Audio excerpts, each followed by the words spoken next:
magkano ba yung magagastos natin at paano ba magpa-transfer of ownership, mga kaibigan. Kasi nga, alam naman natin na trending at kailangan mo ipalipat sa pangalan mo yung motor na nabili mo starting today o sa mga susunod na araw. Mga kaibigan, kailangan po muna ninyong pumunta ng HPG o kumuha kayo ng clearance sa mga HPG. Kung dito kayo sa Calabarzon ay sa Canlubang po yan.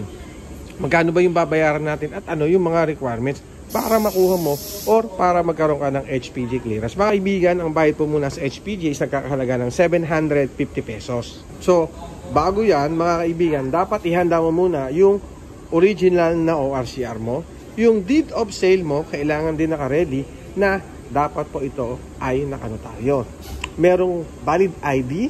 So, dalawang valid ID ng seller, tsaka kailangan po ng valid ID ng buyer. Kailangan po ay yung mother file mo ay nasa region A or nasa region 4A. Halimbawa mga kaibigan ay nasa region 4A, hindi mo na kailangan kumuha ng CTC or yung pinaka certificate mo dito kasi nga isa lamang yung region. Kung sa Manila kaya pwede kang kumuha at magbabayad ka ng additional yon.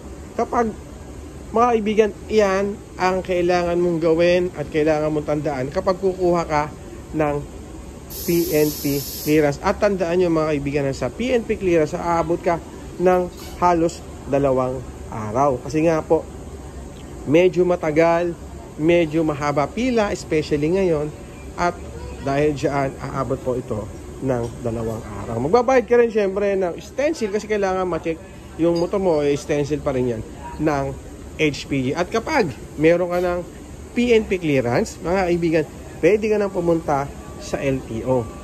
Doon ay magpapile ka na ng transfer of ownership. Magbabayad ka sa LTO ng 380 pesos. Ngayon, kung meron kang insurance, kailangan mo pa rin magbayad ng insurance. Siguro mabilis lang naman sa LTO pagpapatransfer.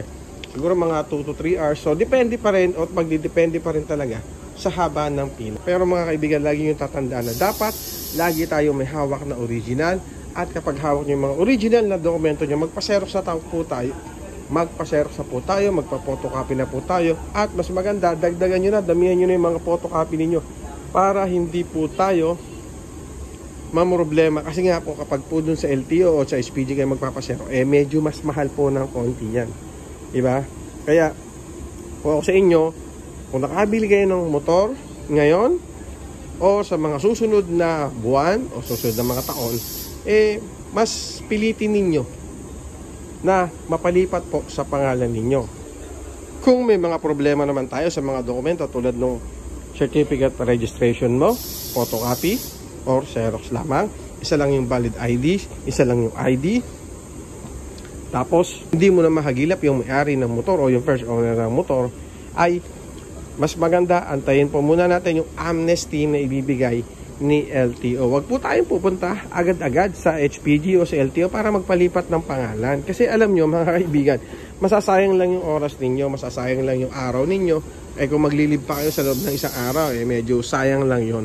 Kasi nga, lagi nyong tatandaan, kapag magpapalipat tayo ng pangalan, siguraduhin po ninyo, kumpleto yung dokumento sa ngayon hanggat wala pang amnesty na ibinibigay si LTO. At kung sakasakali naman nabigyan na kayo amnesty, edi saka lang po tayo mag-asikaso, saka lang po tayo magpunta ng HPG or ng LTO para magpalipat sa pangalan natin. At paalala sa lahat ng bibili pa lang ng second hand na motor, simula ngayon maging mapanuri po tayo. Huwag kayong bibili ng hindi po original yung certificate of registration o yung CR. Yung kapag xerox ang OR is po pwede naman po yan kasi nag-renew ka naman ay magiging original yan. Pero mas maganda pa rin lahat po yan ay original.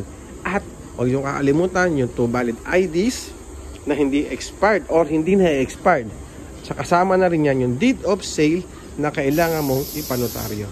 Kung meron ka yan sa motor na bibilhin mo or available yon, pwede mo siyang bilhin. Wala ka magiging problema doon sa pagpapalipat ng pangalan mo dyan. Okay?